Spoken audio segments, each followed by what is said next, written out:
I see Steve's machine is still on, but I don't know whether Steve is here. He's here. Oh, Steve's there. Wonderful. Professor Taylor, no less. Yep. So we're looking forward to lessons from fossils from Professor Steve Taylor, whom a good number of you know is a professor of electronic and electrical engineering and head of a group which I can't remember the exact name, but it ends up doing an awful lot of very interesting electronics. And he's done work on dinosaurs, and he's done written papers on soft tissue in dinosaurs, working with one of his ex-PhD students who's doing great work now with the Institute of Creation Research. So without much further ado, Steve, it's great to have you with us, and I'm not going to take any more of your time. We want to hear about lessons from the fossils. There will be a question time at the end, so please make sure you start putting your questions in the chat, please, because I want to make good use of the time we have. And then I ask that people mute themselves. Oh, yeah. And also, Andy, as you're now host, if you could spotlight Steve. I will. That will You're help. quite right. I need to spotlight him. I will spotlight him now. There you are, Steve. Over to you, sir. Okay, can everyone see that on the screen? Yep, I can see it. Okay, folks, well done. Let me try and just take myself off. So you can see that, you can hear me okay, and you can see a spotlight. Is that the case? I'll take your silence to indicate consent. There we are. It's fine. Lessons from the fossils. Evidence supporting the biblical world view. Well, it's great to be here today, and well done to all those who've zoomed in from near and far. We've had two great talks from Stephen Lloyd this morning about outstanding, and Andy. Always good to see design, isn't it, in nature? How can anyone not believe in God when you see outstanding and stunning design in the natural world? And also from Katie, a tremendous testimony, standing firm in higher education, and of course pays dividends. God has blessed Katie and is blessing Katie in her life. So we come on to, let me bring this up. Lessons from the fossils, evidence supporting the biblical worldview. I'm going to ask three questions. Why is this important? Why are we talking about fossils? What is the evidence that does support the biblical worldview, and what are the implications? As Andy has said, I work at the University of Liverpool. My research group is in mass spectrometry and instrumentation. And of course, they were used in the early days to date rocks and so on. We've been using them recently to image fossils at the nanoscale, and particularly dinosaur fossils. Everyone's interested in dinosaurs. So we have been working on fossils for the last few years. I'm going to show you some of those results and also the implications to this work. So would you agree with me? The world's in trouble. Not only is the coronavirus worldwide, but on the political and economic front, there's great upheavals at the moment, aren't there? We've seen people in America marching on their own parliament, the House of Representatives there. And in our own country, freedom of speech, if you express an opinion on that's pro-life, that is to say in favor of calling an unborn child, and assigning it rights to that child, then you can be no platformed in our universities today. These are serious things when freedom of speech is under threat. Racism is increasing. Only last year we heard about the Labour Party in this country being torn apart over a row over anti-Semitism. And of course, racism, whether it's white on black or black on brown or brown on white, or has been around for an awful long time. It's part of our fallen nature. And in the UK, of course, the figures for sexual abuse are horrendous. It is said to have increased dramatically since 2012-13. STDs, sexually transmitted diseases, are at record levels. as people move away from biblical morality to a free-for-all promiscuity. And abortions are at an all-time high. I remember going back in the 70s, abortion, of course, introduced in the late 60s. I'm a bit too young to remember that. But the idea was no return to the back streets. But now, with DIY abortion, we have it on the back streets, the front streets, and every street. Over 200,000 cases. Each one is a human life. And that's in the UK. It's horrendous, these statistics. And of course, atheism at its highest level ever in the UK. 25,000 people, 25 million people, sorry, apparently identify as having no religion. And of course, atheism has no answer, does it, to coronavirus, democracy, freedom of speech, racism, sexual abuse, STDs, abortions. It offers no answers to these great issues, which for every person involved in those statistics is a personal tragedy. I am always moved when I hear the song by Keith Green, a Christian songwriter who died in the 80s, People Need the Lord. Google it and listen. I think you'll be moved too. People do need the Lord. And in fact, God's answer is the gospel. So, Steve, why are we talking about fossils? Well, Genesis is important because Genesis is foundational to the gospel.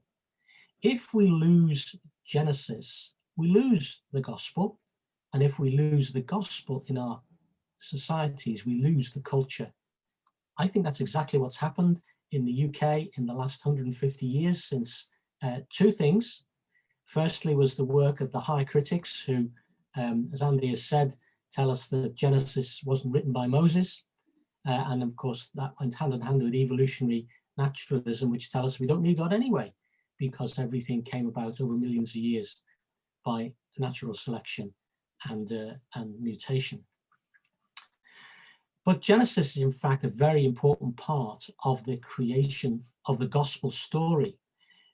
The Bible opens with creation, and then there's the fall of man in Genesis 3, the worldwide planet-changing catastrophe of Noah's flood, the confusion of tongues, which led to the different families of mankind spreading out over the world. And that, of course, explains why we have nations of different colors and different languages. And of course, Christ prophesied from immediately after the fall, coming to bruise the serpent's head, coming to die for our sins and rise again and undo the effect of the fall, pay for sin and conquer death. It's all based upon a Genesis foundation. 1, 2, 3, 4 of these events in the gospel story are anchored in his history in Genesis. If we alter the foundation, we lose this message. And of course, that's what happened. I came across this picture on the internet, and it was called Selling a House with Poor Foundations. Now, I don't know about you, but I wouldn't like to live in that house or to sell that house. You'd have no chance, would you? Anyone come up the drive to look at that one? Let me repeat. Genesis is foundational to the gospel. If we lose it, if we do not contend for the truth of Genesis, as it's written, as Jesus understood it, as the apostles understood it, and as the New Testament understands it, we lose the gospel. It becomes incoherent. I thought it's a very good illustration by Steve Lloyd, the dodgy builder who does your house, comes back a few years later to fix what went wrong. Well, of course, if God created death in his part of his very good creation, and then shows up 4,000 years later in order to abolish death, it makes the gospel, the resurrection, meaningless, because why would you abolish something that you put there in the first place? But if, of course, death comes through sin, which was never God's will, then it all starts to make sense. So we need Genesis, and we need as a foundation to our gospel message. And if we tamper with it, if we don't believe it, if we compromise it with a theistic evolution approach, we lose it. And that's what's happened to our society. So why is this issue important? Well, we've just said so, why it's important. And of course, the retort comes back from perhaps a skeptic, but even just an honest skeptic, and he thinks to himself, well, he's not necessarily hostile. He's just saying, well, look, hasn't science disproved it? And of course, if I can't trust the Bible on page 1, Genesis, how can I be sure about the rest? You see, it is a myth to think that we can start with some people on John chapter 3:16. I'd love to be able to start there with everybody, but you can't. Some people can't get past page 1. And for those people, we need to defend the Bible from its very first verse. Today, I'm going to speak about scientific evidence that supports the Bible. We don't need the scientific evidence in order to believe the Bible, but it is good, and in fact, as a means of defense, as an apology, an apologetic, to be able to show that actually the facts are on the side of the Christian who believes his Bible. And that's the aim of this talk, drawing out some lessons from the fossils. So let's look at the fossil record, shall we? This is the message that's taught in every school and in every university, not only in our country, but also mostly throughout the world. It is, of course, the famous geological column, which, of course, doesn't exist as you see it here in any one place, but this is the story of life on Earth from the Cambrian period right the way up to us. We're at this top bit here, less than 100,000 years ago, disputed, but round about that level. And of course, you've got your dinosaurs here in the middle. Everyone was talking about dinosaurs, and you've got creatures earlier than the dinosaurs. And the point is this: they're all found in rock, sedimentary rock. This is the secular view now. These have been laid down over millions of years, slowly, bit by bit by bit. And this is a record of suffering, disease, and death, because all of these fossils are dead by definition. And you sometimes find as well diseases like cancer, and you also find animals tearing each other apart, disease, death, and suffering in the fossil record. All of this is before man came on the scene. How different to Genesis chapter 1 and indeed Romans chapter 5. And it, friends, it just doesn't fit with the gospel. It really doesn't. And if we take this story on board, it undermines the gospel, which people desperately need. That's the importance of today. It's wrong. Scientific evidence then that supports the biblical worldview. In my own research group, we've been working on soft tissue in dinosaur bones. What's soft tissue? Well, it's the meat that's on the bones. In some cases, it's still there. I'm going to present 4 strands of evidence, some very briefly. I need to watch my time. But let me introduce you to soft tissue. Let me just go back up. This researcher, Mary Schweitzer, brought this subject to life in 1992 when she discovered blood cells in an unfossilized T-Rex bone, which was so big, it needed a helicopter to take it out to the mountainside. You can find all this on YouTube. What she said at the time was this: it was exactly like looking at a slice of modern bone, but of course, I couldn't believe it. I said to the lab technician, the bones are after all 65 million years old. How could blood cells survive that long? How indeed? Because she intuitively knew as a trained pathologist that if you have blood, it's evidence of recent death. Now, these bones have been in the ground in a cold environment in Montana for centuries, since the flood.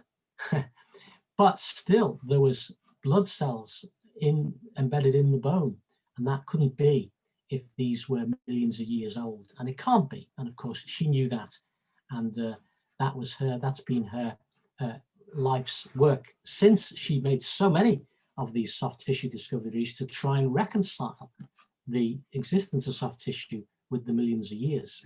Give you an example just so you can see we're not talking about anything too complicated here. This is Mary.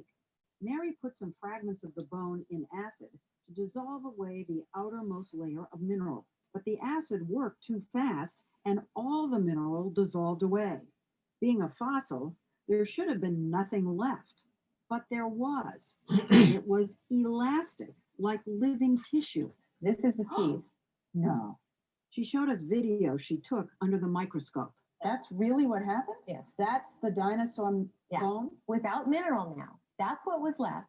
It looked like the soft tissue she would have expected to find if it had been modern bone. This was impossible. This bone was 68 million years old. So you see this and you think, what? You I didn't want to tell anybody. you'd be ridiculed, Yes. right? And so I said to my technician, okay, do it again. I don't believe it. And yet, in sample after sample, they were there. Things that looked suspiciously like flexible, transparent blood vessels. She finally mustered the courage to tell Jack. What happened next? Jack's the boss, by the way, and Professor Jack Horner, Dinosaur Jack, as he's called by his students, he also was shocked by this. One of the things he said, by the way, when she brought this to light, he said, quote, "The creationists are going to love you." Now, because he could see straight away, it doesn't fit with millions of years old. By the way, Jack was offered money to date the bones using radiocarbon dating by a friend of mine who runs a radio station up in Colorado. Andy also knows him. And Jack refused the money. He wouldn't do the dating of the bones with radiocarbon. Now, what sort of scientist is this that won't look into the evidence, even when he's offered money to do so? A lab of his own choice at no cost to himself, $20,000 to date the bones. He wouldn't do it. Interesting, isn't it? Objective science. Well, there we are. Lots of other papers followed. This one's a UK paper from the Proceeding of the Royal Society. That's one of the most prestigious journals in the UK. And this shows, go back up, sorry. This shows lots and lots of examples of soft tissue, blood cells, bone cells in lots of different dinosaurs. Now, even these three, separated by 10 million years, sorry, 13 million years here, the Brachiosaur and the Triceratops, nothing's changed in the soft tissue, even on their own time scale. So 13 million later, you can't tell the difference, neither can I, between Q to U, which are here, okay, and F to K, which are here, because that soft tissue in F to K looks exactly the same as the stuff that's supposedly another 10 million years older. 10 million years with no decay on soft perishable tissue. On their own time scale, it doesn't stack up. We're going to see a different explanation. They've even found, of course, evidence for material consistent with DNA in dinosaurs. By the way, I came across another article called Lazarus bacteria. If you want to laugh, look at the Lazarus bacteria, supposedly 200 million year old bacteria that when it was thawed out in the lab began to live again. And that's consistent with preservation of DNA. It doesn't stack up for DNA, soft tissue, blood cells to last that long. This is the ultimate in skin care, dinosaur skin, published in this work, and you can see the skin of the dinosaur there. So this is what we mean by soft tissue. The bits that should be long gone are still around, supposedly after, in this case, 120 million years. We did some work ourselves. We are in a position to do some work on these things ourselves. And so we imaged collagen. We were able to image it using a laser technique.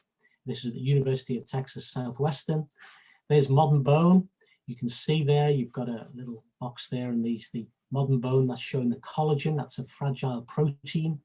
And of course, this is a Cretaceous Triceratops, much less, as we'd expect, but definitely there, of collagen traces. And so that's published in a paper that we wrote a couple of years ago. And Brian's thesis is now online, showing all of these results and more for those who want to access it. One of the things you do as a PhD student is you look at everybody else's work. And so Brian Thomas did he surveyed the literature and found 90 publications since 1966 documenting this sort of soft tissue. You can see it's really taking off. 2017 there was 7, and of course it's gone even higher in the last few years. Soft tissues then, blood cells, ligaments, proteins, fragile biochemistry, and lots of other people who've found it. Soft tissue. I'll speak briefly about carbon dating. It's something that we cannot do in our lab, so we send away the bones to a commercial laboratory. And of course, the point about carbon dating is this: carbon decays to nitrogen. Here's an hourglass, we can all understand it. When something dies, it stops eating, so it stops taking in carbon, radiocarbon. And the radiocarbon fraction, the modern carbon that's called, decays. It doesn't get replenished because it's not eating anymore. It takes 5,730 years for half of this to go. So after 10 times that level of radiocarbon decay, you wouldn't have very much left. And after 20 times, you wouldn't be able to detect anything that was left. And the point about radiocarbon is that all these radioisotope techniques have their problems. Radiocarbon can be checked against known dates in history, such as the mummies in Egypt and so on. And it works on bones directly because they're organic. And here we are, is a researcher soaring into a big bone. He's going to take the sample out of the middle. We've got the maximum age that can be detected. These are radiocarbon years, by the way, so not quite real, not real years. But the point is this: if the dinosaurs have been extinct for 65 million years, there could not be any C14 left. Everyone would agree with that, but there is.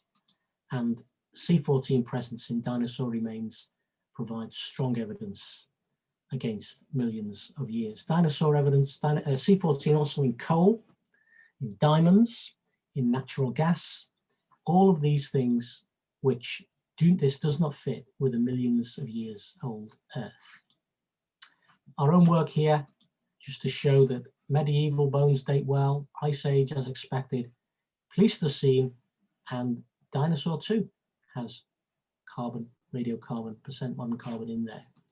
And it's not a machine issue because this is the same machine that was used. It's not a cleaning issue. This is the same cleaning procedure that was used. These bones have got radiocarbon in and they're not millions of years old. That's our conclusion from the work that we've done. Okay, so that's 2. That's soft tissue. That's carbon dating. Let's look at original biochemistry. That's very fragile chemicals in fossils other than dinosaurs. And we find worldwide these reports: Alaska, China, Russia, Middle East, South America, Africa, all over Europe. We find these reports. Soft tissues are found all over the world. They're found in fossils, which are all over the world. And they're found throughout the column. We don't only find soft tissues in fossils up here, the more recent rocks, but also in the older rocks, even right down to the pre-Cambrian. Throughout space, the last slide, and throughout time. So where did the fossils come from then? If this is not true, where did those fossils come from? Well, fossils are found worldwide as soft tissues in those fossils. They're found in sedimentary rocks. That's just a word which means that the rocks have been laid down by water. They're found on mountains. Did you know that there's been fossils found on Mount Everest? And of course, they're found sometimes in huge deposits, bone beds they're called, or fossil graveyards. And you don't have to be very smart or to know your Bibles very well to see where these facts lead, actually. Fossils are also catastrophic. Here's a catastrophically formed. Here's a jellyfish. Jellyfishes don't last when they're dead. So to preserve it in the rock, you need sudden death and rapid burial. And of course, fossil graveyards we've spoken about. 90% of the fossils are marine. So again, this is speaking of water, and the 5% are everything else.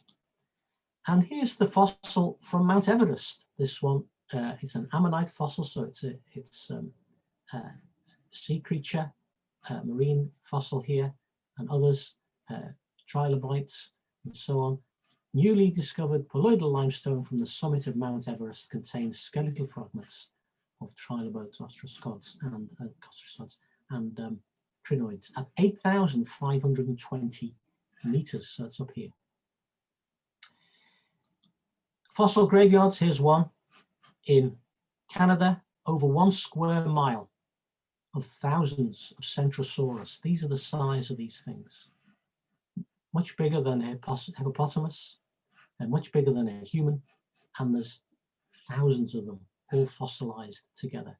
As the report said, the scale of the carnage must have been breathtaking. Well, there's an understatement if I've ever read one. We're talking of something which is just doesn't happen today in our local floods. They never do this sort of damage to kill thousands of beasts like this. So is this then millions of years, or is it a rapid watery catastrophe? The secular world will say, well, these layers, they take a long time to form. Well, under normal conditions, they do. But let me give you the example of Mount St. Helens. This is in the USA. This cliff is 30 meters high. And the question might be asked, how long did this canyon take to form? Well, on this sort of dating, it would have taken millions of years to achieve that sort of level. But in fact, it's not 30,000, not 300, it's not 3, it's 3 days actually over a 2-year period, because this was Mount St. Helens. For those who are familiar with Mount St. Helens, it erupted in 1980. Massive damage to homes, bridges, roads, and sadly 57 people lost their lives. And of course, a huge earthquake, massive flooding from a nearby lake, and you had massive destruction and death. Catastrophe creates cliffs of 30 meters high very, very rapidly. And so if we look at those, we bear those facts in mind as we look at the geological column, it's quite easy to see we don't need millions of years. And here is the cliff face that was formed on 3 days over a 2-year period. There's an observer, and you see the 30 meters high rapidly deposited sediment. So how do fossils form? Best understood as the result of a worldwide flood that destroyed the continents and land dwellers, just as we find in the eyewitness account given in Genesis. There are more than 200 accounts in secular civilizations, the Greeks, the Maoris, the Chinese, some of the African nations, the South Americans, the North Americans, the European, over 200 accounts of the flood in civilizations around the world. And of course, the Bible is correct in its accurate depiction of the flood, which occurred thousands, not millions of years ago, and gave us the fossils. Let's look at then historical evidence. We've looked at dinosaur soft tissue and in other fossils. We've looked at carbon dating. We've looked at original biochemistry worldwide, and let me look very briefly at dinosaur sightings.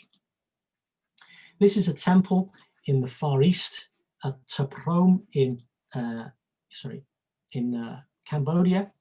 Here we have the column, one of the columns embedded in the temple, a series of sculptures of different animals, jungle animals. So we find here a deer, we find a monkey a bit higher up, we find a water buffalo, and we see this one.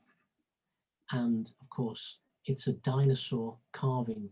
These plates on the back of this animal, unique to the Stegosaurus. How would that ancient sculptor have known to carve this if he hadn't seen one? But of course, if the Bible is correct, that Noah took of every land animal on the ark, and therefore dinosaurs, as other animals, were preserved during the flood and proliferated after the flood, then he would quite probably, or quite possibly, have seen a dinosaur, and he depicted it in his art. You can go and see it. My brother-in-law's been to see it. I said, what does it look like? He said, it just looks like a dinosaur. And of course, that's exactly the easiest way to explain that. Let me draw to a conclusion. The secular worldview requires a belief in millions of years of evolution, and therefore the millions of years is essential to the piece. The biblical worldview speaks of a recent creation from nothing by an all-powerful triune God, and a worldwide flood which laid down the fossils. I maintain, and we do, the speakers all today and those in Truth in Science, is that we cannot reconcile those two positions. They're diametrically opposed, and it's folly to try and smuggle in millions of years into the biblical text. There simply is no room, and this simply won't go. The word millions of years, we'd never get it in the Bible. It's absent as a concept, and you have to do mental gymnastics to try and fit it in. Why do we need to do that when the evidence, in fact, is supporting the biblical worldview? Because researchers found soft tissue in unfossilized dinosaur remains. I've done some of that research, a very small amount myself. C14 in dinosaur bones, original biochemistry in the fossils throughout the column, in sedimentary rock, which means laid down by water, all worldwide. Historical and archaeological evidence shows man and dinosaurs lived at the same time. These are the conclusions so far, but what are the implications? What are the lessons from the fossils? I would suggest this, that the fossil evidence, the evidence presented here and elsewhere, this is not all of the evidence by any means, strongly supports the Bible worldview. They're found in sedimentary rock layers, which are proof. Sedimentary means flood. Found worldwide, including high mountains and in the Alps also. Implied catastrophic and rapid processes, since if something dies, it's normally scavenged or gone within a very short time period. We're seeing whole organisms of huge size, dinosaur, fossilized. No processes that we observe today would do that. Fossil graveyards all over the world, in China, in the USA, in Europe. We find fossil graveyards all over the world. And of course, we've got the same time frame because the soft tissue throughout the column looks the same, and the carbon-14 in the fossils is not consistent with the millions of years old time frame. I would say this: you can, and I can, and you should believe the Bible. Now, you can believe the Bible because of the evidence, or you can believe the Bible because Jesus did. And ultimately, what convinced me was the fact that Jesus believed Genesis. He did. He quoted from it, he preached from it, he speaks of Sodom and Gomorrah, he speaks of Abraham, he speaks of Lot, he speaks of Noah, he speaks of Adam, he speaks of Eve. If Jesus believed it, we should also. Jesus believed it as history, real people, real events, and so on. But also I'd say this: Christians are largely ignorant of these things, and of course of this one as well. They don't like to think about that one too much. Christians need to be made aware of the facts, I would suggest. And my challenge then is, can you do your part in that with your peer group, your friends, and can you speak and make people aware of the evidence? It's no bad thing to ask people to consider the evidence. So therefore, Genesis is God's word. It is true from the very first page there. It is supported by observational science. This is not theoretical science. The scientific results are presented here are observable. And I would say, actually, it's necessary. We're going to make progress in the wrong direction if we start from a different basis than the truth. And can I suggest that's what's happening in many of our scientific paradigm research today. We're going in the wrong direction. I think we're going in the wrong direction on climate change, for example, because we're not starting with the facts. Genesis is foundational to the gospel. Remember that house? You can't sell a house with dodgy foundations. And if we're not sure about our foundations, it's going to compromise our gospel preaching. Jesus said, "Your word is truth." And he also referred elsewhere to Genesis as being God's word. If they will not believe in Moses, he said, they won't believe in me. Actually, it was the parable there of the rich man and Lazarus that Jesus quoted there. The gospel is the key to our culture. Where Christians have made a difference in the past, it's when they believed passionately and shared the gospel everywhere. And people do need the Lord. The gospel is the key, and the gospel rests upon a Genesis foundation. Therefore, we need to be believers of the Bible, as our Lord Jesus was, who is the way, the truth, and the life, as we share him with our friends and our family around. I'm going to stop sharing there and hand back over